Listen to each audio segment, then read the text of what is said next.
இந்த யோகி போன் இத முதல்ல தலையை சுத்தி தண்டவாளத்தில் தூக்கி போடு. ஓகே, இனிமேல் சிவாவும் புகழும் பேசிக்கவே முடியாது. குறிப்பா சிவாவும் சக்தியும் பேசிக்கவே முடியாது இனிமே. இல்ல இந்த நிமிஷத்துல இருந்து அவங்களுக்குள்ள கம்யூனிகேஷன் கட் ஆயிடுச்சு.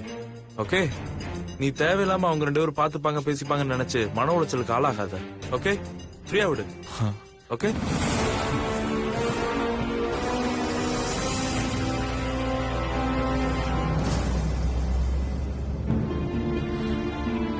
இதுக்குதான் சொன்னேன் வீட்டுக்கு போய் பொறுமையா பேசிக்கலான்னு. கேட்டியா? அம்மா சொன்னதை கேட்டிருந்தா இப்படி எல்லாம் நடந்திருக்குமா? ஷாப்பிங் பண்ண வந்தா ஷாப்பிங் பண்ணாம உன்னை யாரடா வீடியோ கால் பண்ண சொன்னது? இப்ப பாத்தியா 40,000 ரூபாய் போன் போச்சு. சாரிமா. எல்லாம் ஏன் தப்புதான். நீ கேட்டதும் பாவன்னு சொல்லி போனை கொடுத்தல்ல, அதான் நான் செஞ்ச தப்பு. தலைக்கு வந்தது தலைப்பாகையோட போன மாதிரி உன்னை எதுவும் பண்ணாம போனை மட்டும் புடிங்கிட்டு போனானே.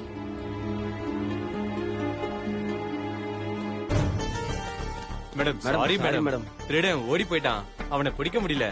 பைக்ல ஏறி போயிட்டான் madam. It's okay, thank you.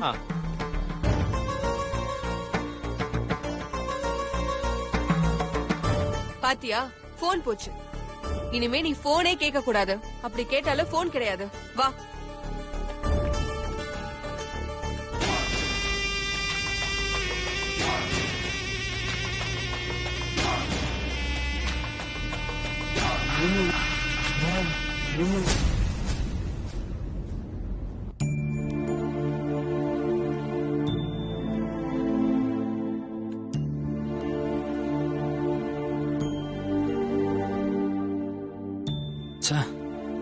Meenakshi தப்பா புரிஞ்சுக்கிட்டாலே. நாம என்ன சொன்னாலும் அவ கேக்குற மன நிலைமையிலே இல்லையே. மீனாட்சிக்கு இதெல்லாம் எப்படி புரிய வைக்கிறதுனே தெரியல. கொஞ்சம் பொறுமையா நான் சொல்றதை கேட்டிருந்தா அவளுக்கு புரிஞ்சிருக்கும். எங்க கேக்குறா? வானத்துக்கும் பூமிக்கும் குதிக்கிறா. எவனோ சொல்றதை கேக்குறா. கட்டின புருஷன் நான் சொல்றதை கேட்க மாட்டேங்கிறா. அதான் பெரியவங்க சும்மாவா சொன்னாங்க, பெண் புத்தி பின் புத்தின்னு.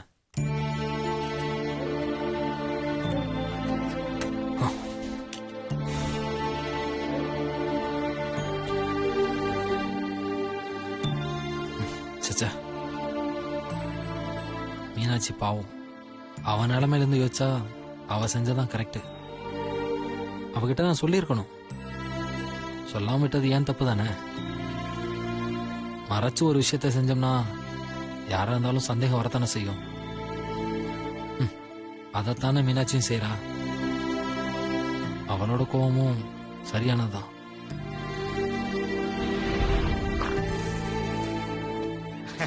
என்ன தம்பி பாஸ், காலைல இருந்து கேபின்ல இருக்கீங்க?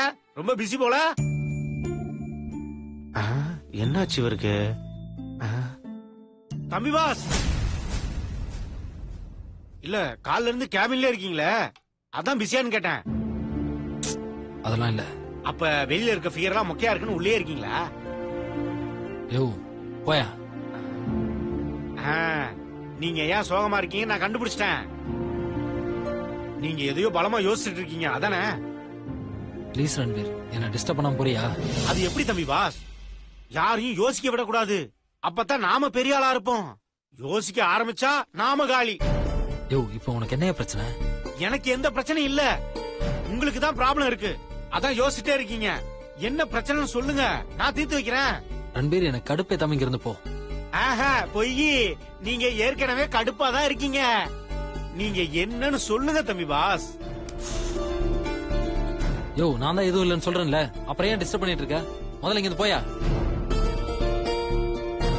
சாரி தம்பி பாஸ், உங்க முகம் வாடி இருந்துச்சு. எப்பவும் கலகலன்னு சிரிச்சு பேசுற நீங்க ஏதோ யோசிச்சுக்கிட்டு வருத்தத்துல இருக்கீங்க. அதான் உங்க மூட மாத்தலான்னு கேட்டேன். தப்புனா மன்னிச்சிருங்க தம்பி பாஸ். சாரி ரன்பீர், ஏதோ டென்ஷன்ல பேசிட்டேன். இருக்கட்டும் தம்பி பாஸ், நம்ம கஷ்டத்தை அடுத்தவங்க கிட்ட சொன்னா மனபாரம் குறையும் சொல்லுவாங்க. அதனாலதான் கேட்டேன். உங்களுக்கு விருப்பம் இல்லைன்னா சொல்ல வேணாம் தம்பி பாஸ். நான் வரேன் தம்பி பாஸ். யோ ரன்பீர், உட்காரியா? பரவாயில்ல, இருக்கட்டும் தம்பி பாஸ். யோ, நான் சொல்றேன்ல, முதல்ல வந்து உட்காரியா.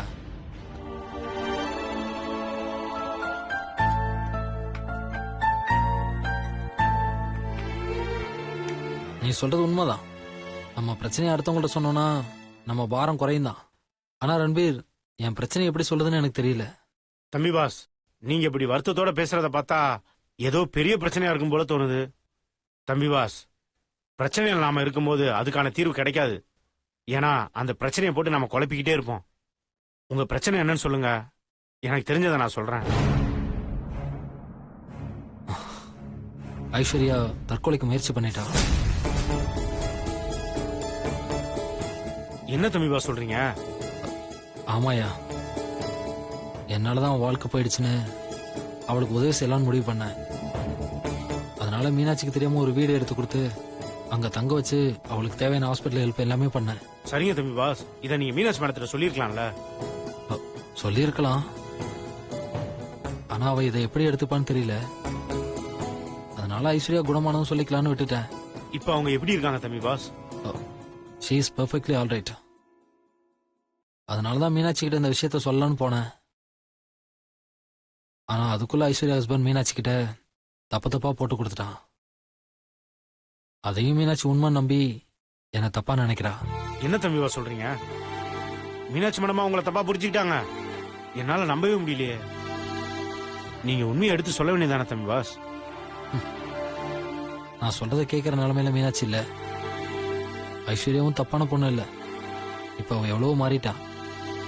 அதனாலதான் நான் அவளுக்கு இந்த உதவியை செஞ்சேன். என்ன தம்பி பாஸ், நீங்க தப்பு பண்ணியதா பரவாயில்ல, நல்லது தானே செஞ்சிருக்கீங்க. மீனாட்சி மேடமும் எல்லாருக்கும் நல்லது செய்யணும் தான் நினைக்கிறவங்க. அவங்க எப்படி உங்களை தப்பா நினைச்சாங்கன்னு தெரியலையே. என் மேலேயும் தப்பு இருக்கு. என்ன சொல்றீங்க தம்பி பாஸ்? ஆமா ரன்பீர், மீனாட்சிக்கு தெரியாம அவ செயின் எடுத்து அடகு வச்சது என்னோட தப்பு தானே. அப்படி பண்ணா எந்த பொண்ணா இருந்தாலும் தப்பா தானே நினைப்பா. சரிதான், ஆனா இப்ப என்ன பண்றது? இதத்தான் தம்பி பாஸ் சொல்லுவாங்க, நல்லது நினைச்சவனுக்கு கெட்டதுதான் நடக்குன்னு. இப்ப என்ன பண்ண போறீங்க தம்பி பாஸ்? தெரியல ரன்பீர். தம்பி பாஸ், நான் வேணா மீனாட்சி மேடத்திட்ட பேசவா? வேணாயா, ஓனானுக்கு சாட்சி வேலையான்னு கேப்பா. நானே ஏதாவது யோசிச்சு சொல்றேன். தம்பி பாஸ், நான் வேணா ஒரு ஐடியா சொல்லட்டுமா? என்ன? இதுக்கு ஒரே வழி, ஐஸ்வர்யா மேடத்தை விட்டு மீனாட்சி மேடத்திட்ட பேச சொல்லுங்க. வேணா ரன்பீர், மீனாட்சி இன்னும் கோவப்படுவா. எனக்கு என்னமோ அதான் சரின்னு தோணுது தம்பி பாஸ். நீங்க வேணா யோசித்து நல்ல முடிவா எடுங்க. நான் வரேன் தம்பி பாஸ்.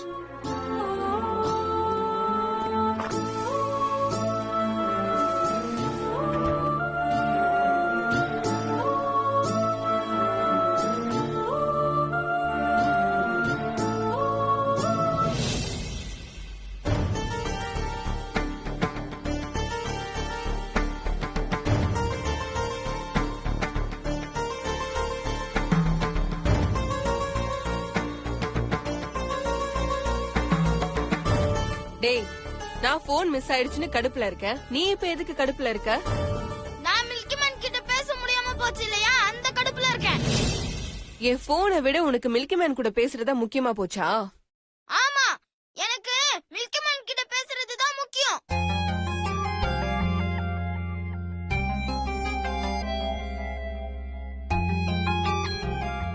ஏய், எப்ப வந்தீங்க ரெண்டு பேரும்? ஏன் இவ்வளவு சைலண்டா உட்காந்துக்கிட்டு இருக்கீங்க? உள்ள வரும்போது ஊன்னு கத்திட்டே வருவாங்களா? என்ன சக்தி, ஏன் ஒரு மாதிரி பேசிட்டு இருக்கா? அதோ சார் இருக்கார்ல, அவர்கிட்டயே கேளு. புகழ் பேட்டா, என்னாச்சு? அத மேடம் இருக்காங்களா, அவங்க கிட்ட கேளுங்க. சார் கிட்டயே கேளு. நீங்க மேடத்துக்கிட்டே கேளுங்க. டேய், யார்கிட்ட கேட்க சொல்ற? தப்பு பண்ணது நீ, என்கிட்ட கேட்க சொல்றியா? நீ அவன்கிட்டே கேளு. சரி, ரெண்டு பேரும் ரிலாக்ஸ். எதுக்கா இப்படி சண்டை போட்டுட்டு இருக்கீங்க?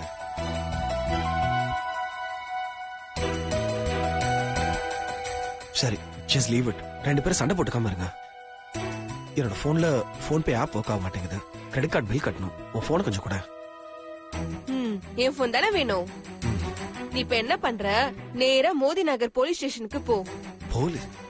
அங்க போய் சக்திங்கிறவங்களோட போனை அவங்க பையன் கேர்லெஸ்ஸா யூஸ் பண்ணிட்டு இருந்தப்போ ஒரு திருட வந்து திருடிட்டு போயிட்டான்.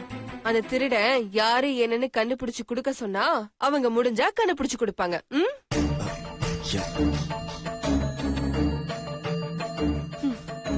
ஒரு வேலை கண்டுபிடிச்சு கொடுத்தா அந்த போனை வாங்கிட்டு வந்து அதுல இருக்கிற போன் பே ஆப்ல பே பண்ணிக்கோ. போனை திருடிட்டாங்களா? யாரு, எப்போ, எப்படி? முட்டாள், இவ்வளவு நேரம் சொன்னல. மாலை இவன் போனை கேர்லெஸ்ஸா யூஸ் பண்ணிட்டு இருந்தப்போ எவனோ ஒருத்தன் போனை புடிங்கிட்டு போயிட்டான். மம்மி, நான் ஒன்னும் கேர்லெஸ்ஸா போன் யூஸ் பண்ணல. நான் கேர்ஃபுல்லா தான் இருந்தேன். அவன் என்கிட்ட திருடிட்டு போனோம்னு பிளான் பண்ணி திருடிட்டு போயிட்டான். அதுக்கு நான் என்ன பண்ண முடியும்? நான் தான் அப்பவே சொன்னல, போனை கட் பண்ணி பேசிட்டே இருக்காதன்னு. நீ அப்பவே போனை கட் பண்ண வேண்டியதானே? போன்ல மில்கி மேன் பேசிட்டு இருந்தாரு. நான் எப்படி போனை கட் பண்ண முடியும்?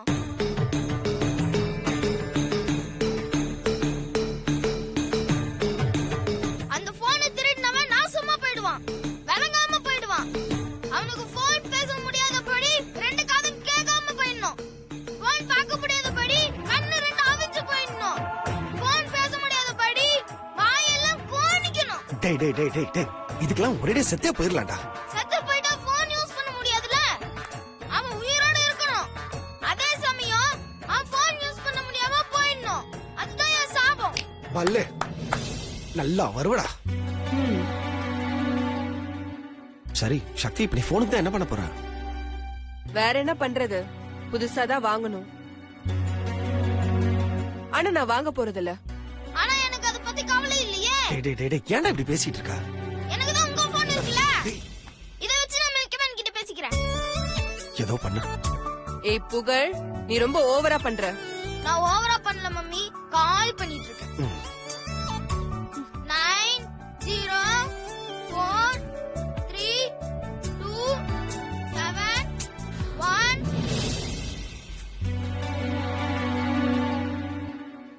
ஐயோ, அதுக்கப்புறம் மறந்து போச்சே. அங்கிள், அந்த லாஸ்ட் 3 நம்பர் என்ன? டேய், எனக்கு எப்படிடா தெரியும்? நானும் டெய்லி மில்கி மேன்ட்ட பேசிட்டு இருக்கேன். ஆமால, கடைசி 3 நம்பர் என்ன? மம்மி, உங்களுக்கு தெரியுமா? தெரிஞ்சாலும் சொல்ல மாட்டேன்.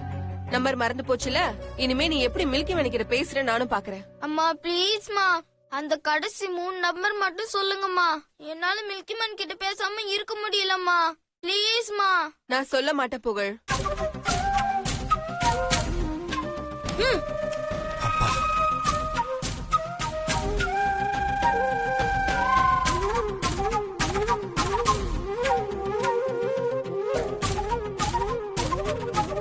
சக்தி, அவன் அப்பா கிட்ட தானே பேசணும்னு சொல்றான். நீ எதுக்கு இவ்ளோ டென்ஷன் ஆகுற? அவன் சிவா கிட்ட பேசுறத பார்த்து நீ சந்தோஷம் தானே பட்ட? அது ஆரம்பத்துல. ஆனா போக போக எனக்கு பயம் அதிகமாயிட்டே போகுது மகி. என்ன பயம் உனக்கு? எங்க எங்களால அவரோட லைஃப்ல ப்ராப்ளம் வந்துருமோன்னு. சக்தி, நீ அவரோட வைஃப் தானே? அது அவருக்கு ஞாபகம் வந்தா. வரலனா அந்த சங்கீதா தானே ஒய்ஃப். அவர் சங்கீதாவை ரொம்ப லவ் பண்றாருன்னு நினைக்கிறேன். எப்படி சொல்ற? அன்னைக்கு யோகி சார் வீட்டுக்கு ஹோலி பண்டிகைக்கு போயிருந்தப்போ சிவாவும் வந்திருந்தாரு. அவரு புகழுக்கு கொடுத்த கிஃப்ட் பேக்ல அவரு பர்ஸ் இருந்துச்சு. அந்த பர்ஸ்க்குள்ள சங்கீதா கூட மாமா இருக்கிற கல்யாண போட்டோ இருந்துச்சு. அன்னைக்கு மட்டும் அவருக்கு ஞாபகம் வந்திருந்தா இந்நேரம் அந்த போட்டோல நான் இருந்திருப்பேன். எல்லாமே என்னோட பேட் லக் மிகி. சக்தி, இந்த மாதிரிலாம் நீ ஃபீல் பண்ணாத. உனக்கே நல்லா தெரியும், நீ ஃபீல் பண்ணா என்னால தாங்க முடியாது. I'm an emotional idiot. Please understand that. Sorry, நான் ஃபீல் பண்ணல. இத பாரு, நீ எதுக்குமே கவலைப்படாத. நீ நினைச்ச வாழ்க்கை உனக்கு நிச்சயமா கண்டிப்பா அமையும். சரியா? பாத்தியா, மணி அடிக்குது போன்ல. எனக்கு பிடிச்ச வாழ்க்கைனா அது என் மாமாவோட சேர்ந்து வாழ்ற வாழ்க்கை தான் மகி. ஆனா இனி அது நடக்கவே நடக்காது. இந்த மாதிரி சொல்றதெல்லாம் இப்போதைக்கு என் மனசு அமைதிப்படுத்தும். ஆனா என் ஆள் மனசுல இருக்கிற சோகத்தை யாராலையும் அமைதிப்படுத்த முடியாது மகி.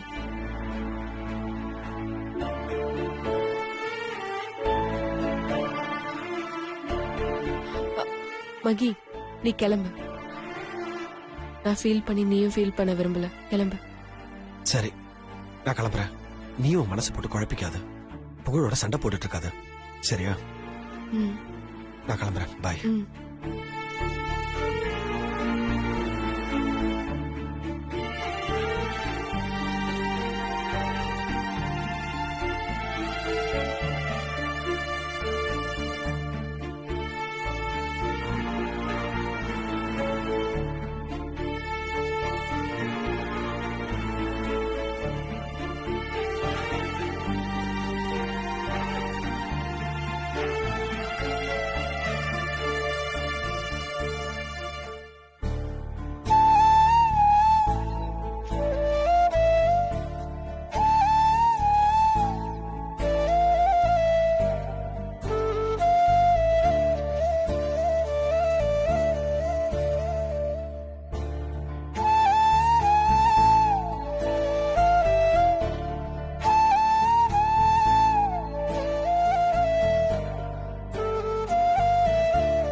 அனு ஆபீஸ் போறாளே, கர்ப்பமா இருக்கும் போது அலட்டிக்க கூடாது. இவளை இப்ப எப்படி ஆபீஸ் போகாம வீட்லயே இருக்க வைக்கிறது?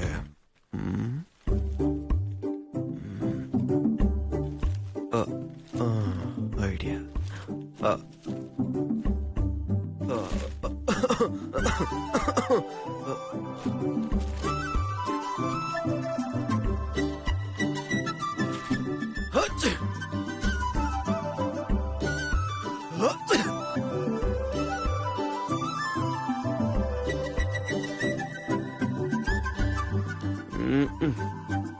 என்ன இவ கண்டுக்கவே மாட்டேங்கிறா?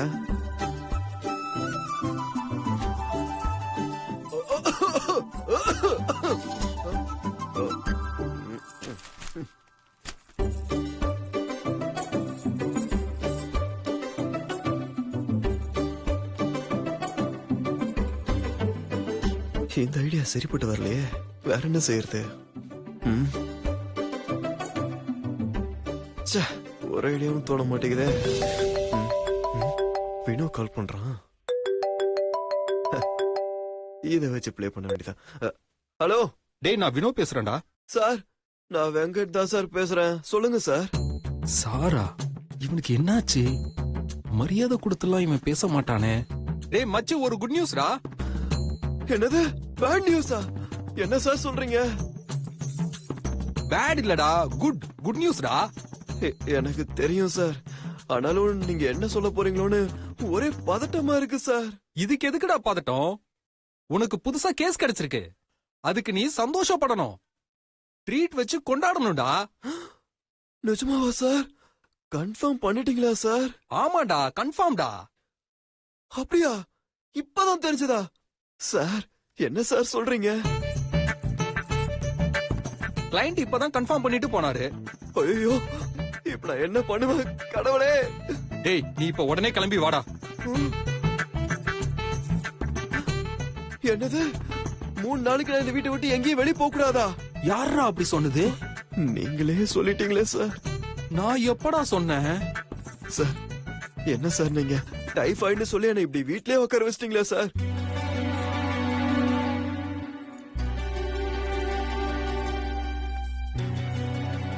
என்னடா உளர்ற? Thank you sir. தேங்க்ஸா? ஆமா சார், நான் எங்கேயும் போக மாட்டேன் சார். நீங்க சொன்ன மாதிரி நான் வீட்லயே இருக்கேன் சார். நீங்க சொன்னதை நான் அப்படியே ஃபாலோ பண்றேன் சார். நீ என்னமோ பிளான் பண்றேன்னு எனக்கு தெரிஞ்சிருச்சு. என்ன குழப்பாம நேர்ல வா, பேசிக்கலாம். ஷூர் சார், கண்டிப்பா சார்.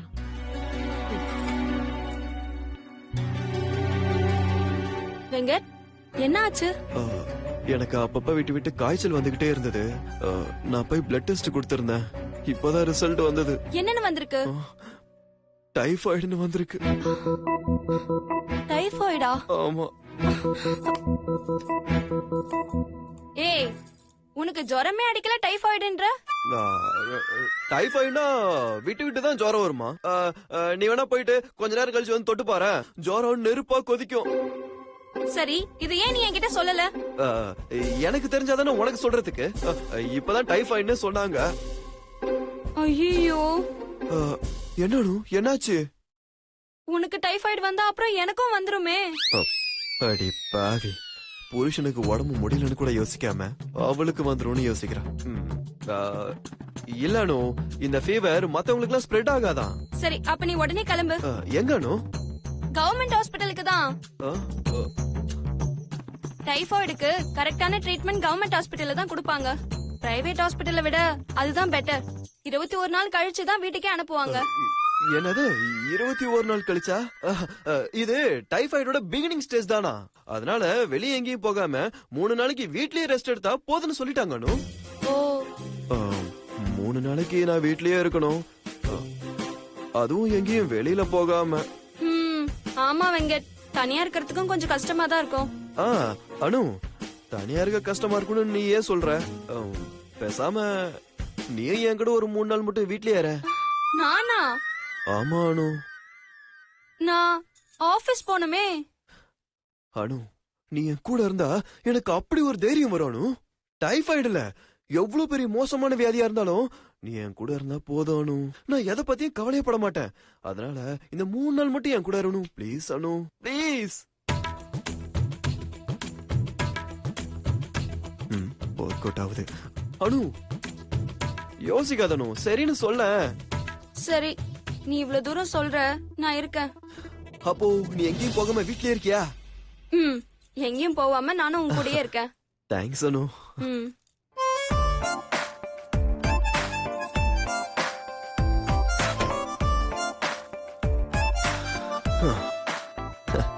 அடியே பொண்டாட்டி, உனக்கே இவ்வளவு இருந்தா ஒரு கிரிமினல் லாயர் எனக்கு எவ்வளவு இருக்கும்?